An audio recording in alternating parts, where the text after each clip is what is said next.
Yo, what's going on everyone, it's Frigidu99 and I bring you a broken strong solar hunter build that will be sure to melt through any content you step into. This build brings some of the best survivability and damage a hunter can get, along with some crazy high ability regen that helps keep it fun to use. I've taken it into Grandmaster Nightfalls and it certainly has proved itself worthy of being a loadout slot. Of course, with all my builds you have a picture at the end, along with a dim link in the description for easy copying. Without further ado, let's jump into the build. Starting off with this subclass, we have our super Blade Barrage for its amazing damage and clearing capabilities. It's perfect to use after you stun a champion or when a boss comes out of its immune phase, and it is sure to melt through them. Keep note that we have knock 'em down, so make sure you're radiant before using Blade Barrage to get the most knives and damage. Next up, we have Gambler's Dodge for the ability to roll and get our melee back. They must be within 15 meters to get the melee charge, so make sure you're not too far away from any enemies when you do dodge. Getting our melee back is also important, as you'll see in a bit. Speaking of our melee, we are using Knife Trick for the ease of use. It stacks a good amount of Scorch and can strike multiple targets, making it easier to hit something and not miss. We are using Focusing Strike and Impact Induction, as well as Ember of Torches, so actually hitting the enemy is important with our melee. Then for our grenade, we are taking Healing Grenade so we can survive in the most dangerous situations. Being able to apply restoration to ourselves is super important for our kit, and it's more important to have this healing over a damaging grenade. Then for our first aspect, we have On Your Mark. We get some great reload speed and handling at times 3 stacks, but more importantly we get 3 fragment slots to further expand our build. And then for our second aspect, we have Knock 'em Down, where while we're radiant our Blade Barrage gets more knives thrown for more damage as mentioned before. And then while we are radiant our melee charge is refilled if we get a final blow with it. Now down to the fragments, we have Ember of Torches, so on powered melee hits it grants us Radiant for 8 seconds. Radiant gives us a 25% weapon damage buff and makes weapons anti-barrier unless they already have something. Then Ember of Singeing gives us lots of dodge energy when we scorch targets. Getting our dodge back is important for our melee. Ember of Empyrean lets us extend our restoration and radiant buffs on solar takedowns. The timer can't go above 12 seconds, but that's more than enough for us. Ember of Solace makes Radiant and Restoration last 50% longer. This is so Restoration doesn't run out by the time we go to extend it. And then Ember of Tempering, so our solar weapon takedowns grant us stacking recovery and create Fire Sprites. Fire Sprites themselves give 12.5% grenade energy on pickup, making them important for us to get because of our healing grenade. And that'll do for the subclass. On to the weapons. Starting off, our main weapon of choice is Sunshot, of course. It's explosive and powerful no matter where you take it into, and with Lucky Pants it just becomes a beast. Add on to that, it has Overload Hand Cannon this season, so it gets the overcharged buff for even more stacking damage, plus we have Radiant, so that's even more stacking damage. It's really deadly in low to mid content and has no trouble melting through waves of enemies. Though when stepping into some higher content, do be mindful that its power starts to fall off and you'll start to rely on Lucky Pants more for the damage. In these cases, you can switch Sunshot out for Malfeasance for those more endgame scenarios.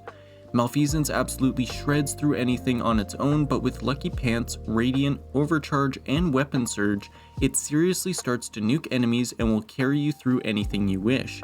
That kind of crazy damage with this build makes for some beautiful times in Grandmaster Nightfalls where you don't have to use another weapon and can just swap for champion stunning. As for legendary weapons, I recommend getting your hands on the Solar Machine Gun Fixed Odds with Incandescent. It's a high impact frame so it packs a punch and does great work at taking down majors and champions. And then I usually run a fusion, whether it be Riptide in the kinetic slot or the Eremite in the energy slot.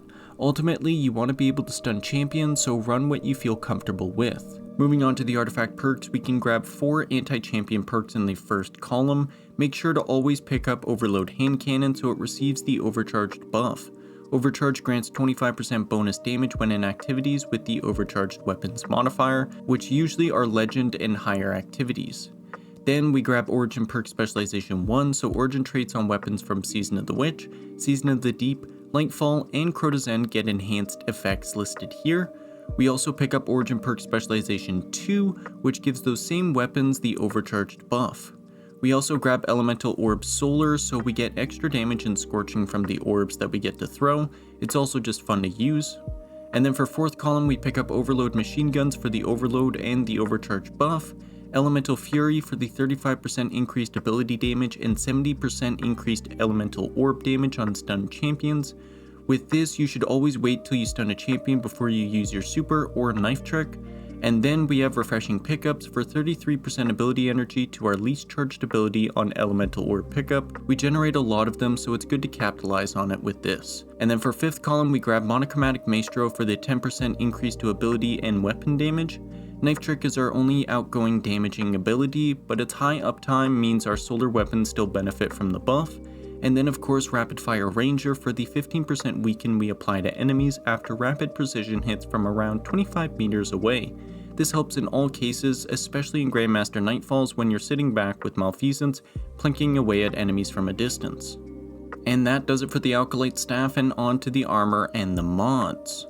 Starting with the helmet, we take Font of Wisdom for a plus 30 in intellect while we have an armor charge, and then if we are going into harder content and using Malfeasance, we run Kinetic Siphon and Harmonic Siphon so we can generate orbs with our Solar Special and Heavy, as well as our Kinetic Malfeasance. If we're not using Malfeasance and instead using Sunshot, we go ahead and run double Font of Wisdom for a plus 50 in intellect, and then Harmonic Siphon for Solar Weapon Orb generation. Quickly touching on stat focusing, we grab 100 Resilience for the 30% damage resistance, 100 Discipline for the faster healing grenades, and then Mobility so we get more dodges, which means more knife tricks for us. For our gauntlets, we grab Font of Vigor for a plus 30 in strength while we have an armor charge, and then Impact Induction and Focusing Strike so when dealing damage with our knife trick, we get 20% grenade and dodge energy back. These have a 7-second cooldown, so be sure not to use knife trick too fast after one another. Over to the chest, we run double Elemental Resist to match the threat modifier, so Solar Threat calls for double Solar Resistance, which grants 25% damage resistance against that, and then we run a Concussive Dampener if you have enough energy, if not, run a different Elemental Resist for 15% damage resistance. For our boots, we have the exotic Lucky Pants, which are just amazing. When we pull out a kinetic or solar hand cannon that's fully loaded, we activate a legally modded holster for 5.5 seconds. During that time, each bullet hit gives 60% bonus damage, maxing out at 10 hits for 600% bonus damage. Once a legally modded holster ends, it has a 10-second cooldown before it can be reactivated, at which point you have to pull out the hand cannon again. Main tip for this exotic is always reload the hand cannon before swapping. At no point should you fire off all your rounds and not reload this weapon before switching to your heavy, as you are costing yourself a lot of bonus damage, switching back, reloading, switching off, switching back for that damage. And then another tip is remember to quick swap your hand cannon to reactivate the buff. You need to actually pull out the different weapon and then switch back to it for a legally modded holster to activate. Now for the mods, we go ahead and grab double Solar Weapon Surge or double Kinetic Weapon Surge depending on our main hand cannon. Solar for Sunshot, Kinetic for Malfeasance. These mods give us 17% bonus to weapon damage, and then we go ahead and always grab Recuperation for that healing on Orb Power pickup, always handy in any content.